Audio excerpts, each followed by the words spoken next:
Hello, I am Endlessness and welcome back to Final Fantasy VII Evo Crisis, and in this video I'd like to give you a guide for the newest Robio Crisis dungeon. Robio dungeon is all about magic lightning, so magic DPS like Vincent and Thief will be the best here, and lightning breach or weapon that debuff lightning resistance will also be very useful here. But I think it's useless to bring any attack or defensive debuffs, as most of the bosses are immune to them, and you can debuff only Bloody Worm's physical attack and that's it. And you can bring a circle sigil just in case, but I found it useful only on the Airbuster because he gets his sigil phase immediately when the battle begins, but all the other bosses will likely be dead before they even get to their sigil phase. As for the map and boss order, I don't really think it matters here, as none of the bosses seem to be very dangerous, so I would personally go defeat the most annoying bosses first. So this is the starting point, and here's the Airbuster. I would leave it. Just go to the right to get to the Maw Crawler, and then the Bloody Worm, so we just can get rid of it, because those worms are just very annoying. So then you have the Airbuster and the Airbuster Prototype remaining, and it's up to you, but I would just go this route. So starting points, Maw Crawler, Bloody Worm, Airbuster Prototype and Airbuster as last. And also there are 3 red chests here. Here's the first one, the second one, and the third one is not a chest, this is just that glowing pixel that's next to this yellow chest here. Personally, I didn't pull on any Magic Lightning banners, but Magic Lightning Thief are from the Monster Hunter crossover, and now Halloween Vincent would be the best DPS for this dungeon. I don't have them, so I am just using whatever I have available that's best. But I also think Nanaki would be a great support here with his newest banner weapons that debuff lightning resistance and also buff magic defense and magic attack. But there are many options for a support to choose from, but I am using Cloud, Seth and Aerith, with Aerith being my support, Cloud and Seth will be my DPS, and I also have many equipment slots empty, but you should equip your best weapons or materia that will boost your stats the most. And I also have 1 HP weapon on every character, just in case, to be safe, but I don't think you might even need it. Aerith has Bahamut outfit with Breath of the Earth, but you could use Thunder Blizzard summon to buff lightning damage for your DPS, Baha Rods for heals, and I also have Mithril Rods for magic defense buffs, but of course Camera would be ideal if you have it, especially if you have a physical DPS like Cloud or Zack. And I also have her free-to-play ultimate weapon, but if you pulled on her banner and were lucky to get her banner ultimate weapon, I think it would be great for this dungeon, and you could have Aerith help with DPS because you would have regen in every battle. And then I have Lightning Breach, Circle Sigil and Asuna Fatigue, and this Asuna is only for the worm, and if you don't have a physical DPS you won't even need it at all.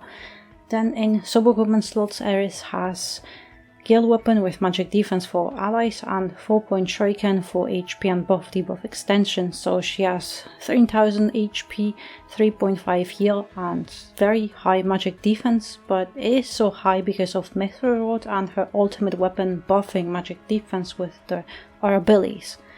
And also I think just the Gale Weapon with magic defense for allies will be more than enough.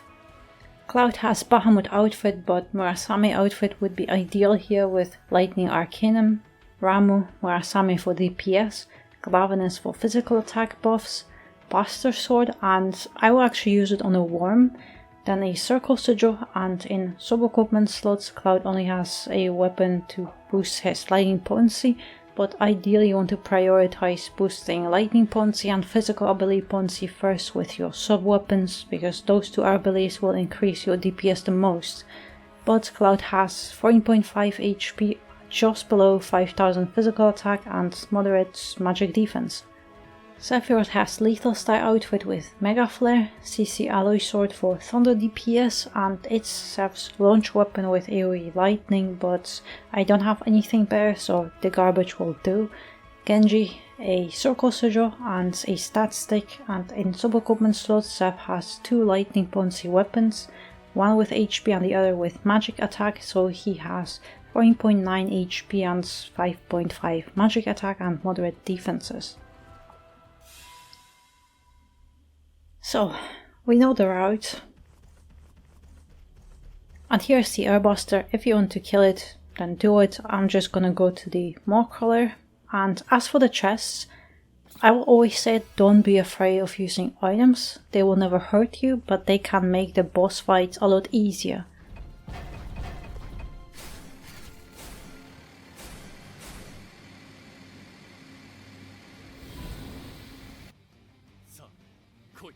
Then first, very soon Lightning Breach, but I also want to buff Cloud's physical attack. And then, of course, use ADB, but as soon as you reach max stans, then start doing DPS.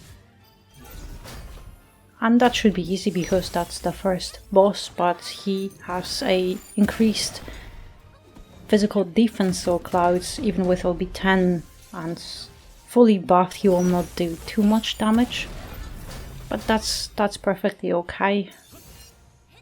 Another Lightning Breach just to finish him off. And that should be, yeah, one more hit.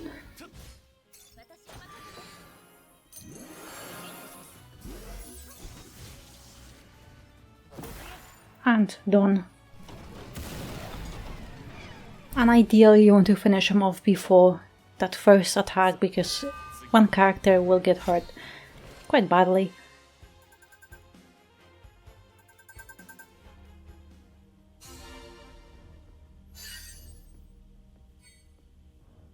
So now the trans abilities, and it's up to you. If you are using 2 physical DPS, then the left one, it won't hurt you, but if you're using magic DPS, then I think the middle one is the best, because you don't need healing potency. You will barely heal in this dungeon. And now the Bloody Worm. And this one is a little bit annoying. Just be prepared to use Asuna Fatigue if you are using physical DPS. If not, then you don't need to worry about it at all. And just try to kill him as quickly as possible. But also, the Ultimate Braver, it actually helps because it debuffs his physical attack. So you don't have to worry and bring any other utility for this. Hopefully. Maybe. Oh, fine, I will take it. I guess I could have killed him with the sigil, but it's fine. Just recover and... There's a Thundaga.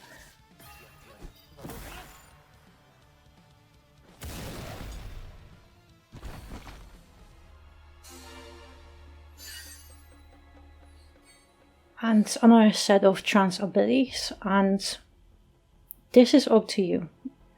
And also we have this new one, HP limit ease, so you don't lose the HP. But I think that the left one is also the best here, especially if you're using magic DPS.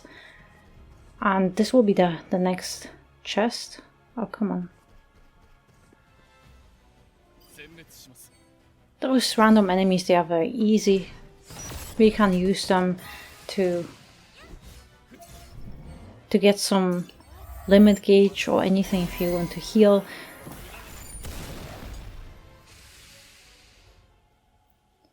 But yes, let's grab this chest, and here is that third rare item. You can't miss it. It's a glowing white pixel.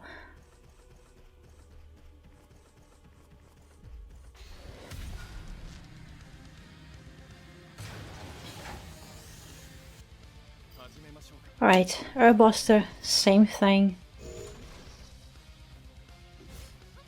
Oh, I forgot. The Airbuster, the other one has a sigil face. I I got confused. So you can't just unleash your DPS here as soon as the battle begins. I was saving the AB because I confused with the other one that has the scissor phase at the beginning of the battle. But this attack, it won't really hurt you. Even if you get attacked, it's very unlikely that you will die or have any trouble. One more? That's fine.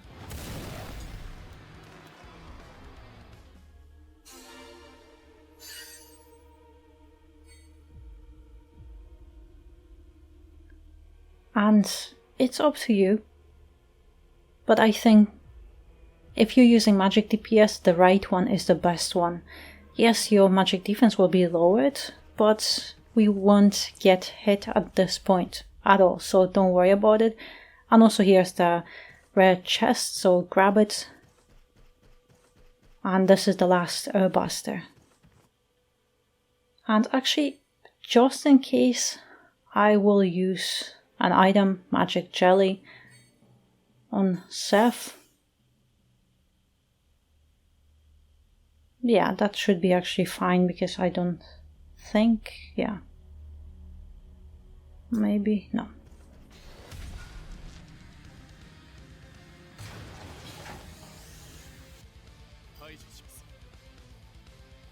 And here the Airbuster Prototype.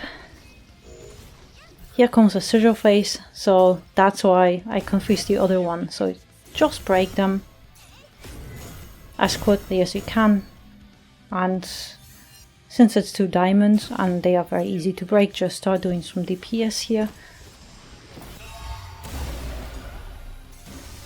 And we'll be fine.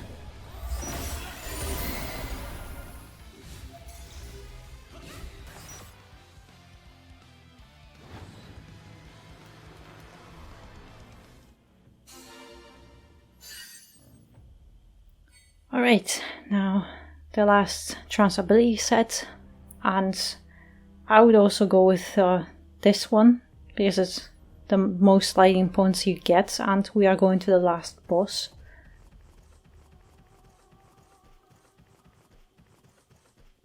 And actually the last boss is a little bit surprising because it's the newest Halloween boss. And honestly I didn't expect that. But just kill them, they just die. But at this point, ideally you want to have all your summon and limit gauge filled, all of them. If not, you can always use summon charge if you need to get them ready, if you didn't get them from the fights. But I will use this one on Sephiroth and fine on Cloud because I want to nuke this annoying Halloween boss.